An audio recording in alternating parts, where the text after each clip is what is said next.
Hola Mina! Video kali ini adalah lanjutan dari alur cerita One Punch Man versi 1 dan ini adalah episode 138.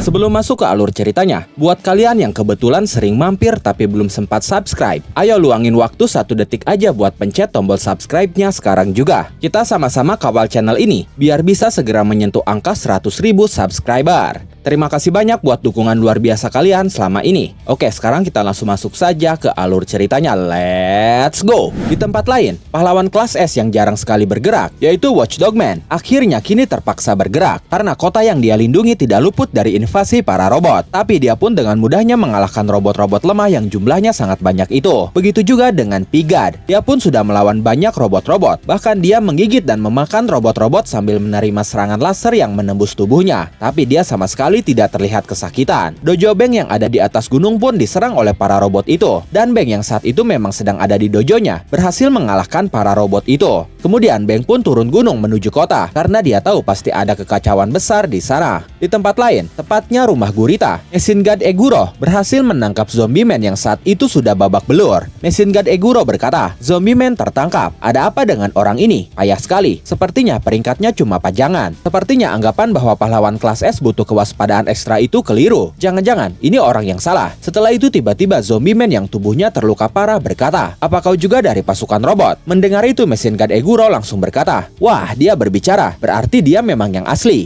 Jangan samakan aku dengan robot-robot sekali pakai itu. Mereka hanyalah alat, sedangkan kami adalah sesuatu yang jauh lebih istimewa." Zombie Man bertanya, "Bagaimana bisa seperti itu?" Machine God Eguro menjawab, "Kami seri Machine God, diciptakan untuk melenyapkan segala ketidakberesan yang menghalangi rencana kami. Kami juga bertugas mengumpulkan data pertempuran, serta bahan-bahan untuk menciptakan prajurit hasil modifikasi." Zombie Man bertanya lagi, "Prajurit hasil modifikasi katamu?" Machine God Eguro berkata lagi, "Itu adalah langkah selanjutnya. Setelah mesin mengubah manusia kembali menjadi alat bagi kalian, itu berarti merampas kehendak bebas, ibarat surga di mana kau tidak perlu mengkhawatirkan apapun." Zombie Man bertanya lagi, "Lalu apa yang akan terjadi padaku?" Machine God Eguro menjawab, "Sebagai bahan baku, kau akan mendapatkan perlakuan VIP. Kau akan menjalani operasi besar di markas pusat organisasi." Setelah mendengar itu, Zombie Man berkata, "Rasanya pasti luar biasa jika tidak perlu merasakan sakit lagi." Saat itu ternyata ada Dr. Jinas yang sedang bersembunyi di balik reruntuhan sambil menguping percakapan Zombie Man dengan Machine God Eguro. Dr. Jinas berkata, "Zombie Man, meskipun masih terlalu dini untuk dipasang, tapi kau tidak mendengarkan. Jika gejala dari uji coba lapangan itu muncul kembali, kau sendiri bisa menjadi bencana. Jika itu terjadi, aku tidak akan ragu untuk meledakkan bom yang tertanam di tengkorakmu. Jangan membenciku karenanya." Beralih ke Child Emperor yang sedang terbang menggunakan jetpacknya. Dia diincar oleh para robot di bawah, di mana tembakan laser dilepaskan ke arahnya. Tapi Child Emperor dengan mudahnya berhasil menghindarinya. Setelah itu, Child Emperor melepaskan ratusan robot burung kecil dari tas ranselnya. Burung-burung itu melesat cepat menuju robot-robot di bawah. Lalu mereka mematuk dan menghantam robot-robot itu hingga mereka tidak berdaya. Sementara Child Emperor mendarat di atas sebuah gedung karena menerima sambungan telepon. Child Emperor berkata, "Hello Jima-kun, kau baik-baik saja? Apakah terjadi sesuatu?" Jima berkata, "Aku baik-baik saja. Sepertinya aku membuatmu khawatir. Ini pertama kalinya aku menggunakan sambungan telepon darurat. Isamu-kun, apakah kau baik-baik saja? Kau mengakses basis data secara ilegal. Semuanya dibuat saat berada di Cram School kan? Kau mengabaikan proses pengiriman konfirmasi penggunaan kepada administrator untuk menghindari penyalahgunaan oleh pihak ketiga. Kaulah Isamu-kun yang mempercayakan pengelolaannya kepada orang yang gugup sepertiku. Menghapus jejak memanglah mudah, tapi kenyataan bahwa kau belum melakukannya berarti kau pasti berada dalam situasi yang serius. Tapi tetap saja, itu pelanggaran aturan. Ngomong-ngomong, ini adalah aturan yang kau tetapkan sendiri." Lalu temannya yang lain, seorang perempuan, berkata, "Yo Isamu, sudah lama tidak bertemu ya? Kenapa kau tidak masuk ke ARK?" Temannya yang lain yang mengenakan topi berkata, "Kami diperlakukan tidak hormat. Apakah hanya segini saja ikatan di Cram School?" Temannya yang lain yang mengenakan helm berkata, "Ayo kita melakukan sesuatu bersama-sama Isamu-kun." Child Emperor berkata, "Semuanya ada di sini ya? Maaf, tapi aku tidak punya waktu untuk mengobrol sekarang. Sampai jumpa. Jima langsung berkata, tunggu, kau mungkin sedang di luar mengurus pasukan robot itu sekarang. Sebenarnya, kami berpikir bahwa kami ingin membantumu. Creme School sendiri adalah sebuah tim yang dibentuk oleh anak-anak yang terlahir dengan kecerdasan luar biasa. Siswa sekolah dasar berbakat yang mencari seseorang yang bisa diajak bicara dengan setara, yang langsung akrab satu sama lain, dan mulai bermain dengan secara teratur, melaporkan status terbaru mereka dan bertukar pendapat. Mereka juga merupakan Kaisar, kelompok peringkat teratas dari game open world Ark and Ark, yang membanggakan jumlah pemain terbesar di dunia. Tim ini secara efektif mengendalikan dan mengawasi lingkungan dunia Ark and Ark. Mereka menggunakan permainan eksperimental dan politik mereka sebagai model utopis, yang pada akhirnya akan diterapkan di dunia nyata. Setelah itu Jima berkata, sebenarnya perusahaan pengelola Ark and Ark juga diserang, dan server mereka mengalami gangguan. Jika permainanku terganggu, maka robot-robot itu juga menjadi masalahku. Child Emperor berkata, itu hanya kiasan. Aku menyadari kau sudah lama tertarik dengan aktivitas Child Emperorku. Tapi maaf, ini bukan permainan. Jima berkata lagi, ini bukan sekedar rasa ingin tahu. Sepertinya belakangan ini, kau sedang mengalami masa-masa sulit. Sama seperti yang kami alami sebelum kita semua bertemu. Temannya yang mengenakan topi berkata, kau bisa cerita apa saja kepada kami. Teman perempuannya berkata, kita bahkan pernah berbagi hal-hal yang tidak bisa dibicarakan dengan orang dewasa. Lalu temannya yang mengenakan helm berkata, kita ini teman kan? Mendengar itu Child Emperor termenung sejenak. Dia berkata, teman ya, itu justru menjadi alasan kuat kenapa kalian tidak boleh terlibat. Apalagi karena tidak ada jaminan keselamatan dalam kegiatan pahlawan. Ini bukan seperti mencoba menamatkan sebuah game. Jima berkata, ya, aku akan melakukan apa yang aku mau. Saat ini aku sedang meniru taktik musuh dengan memproduksi robot sekutu secara massal. Aku akan mencari posisi yang menguntungkan, lalu mengirim mereka masuk ke dalam kota. Teman perempuannya berkata, aku sempat mempertimbangkan serangan udara, tapi sepertinya aku akan mencoba memasang meriam pulsa elektromagnetik pada beton terlebih dahulu. Temannya yang mengenakan topi berkata, kurasa aku akan mengenakan mega armorku dan pergi ke medan pertempuran. Kalau tidak salah ingat, kau juga membuatnya satu isamu. Aku sangat bangga dengan milikku sendiri. Lalu temannya yang mengenakan helm berkata, ada jejak di dark web mengenai pesanan besar plat baja yang diperkuat, yang sebagian diantaranya digunakan pada robot-robot ini. Sebuah AI menghitung bahwa jika aku melangkah 17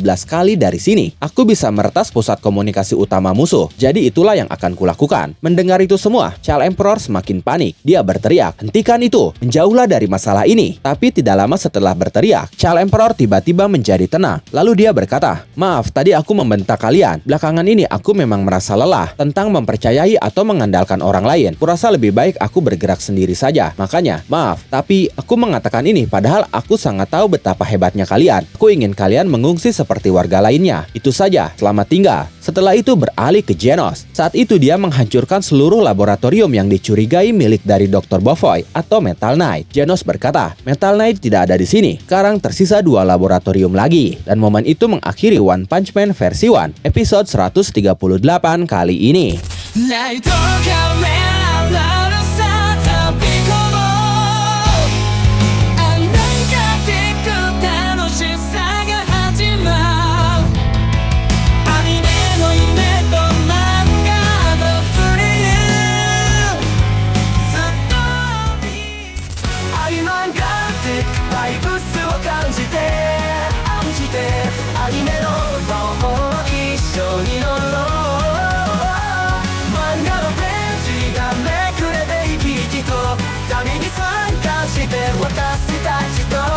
More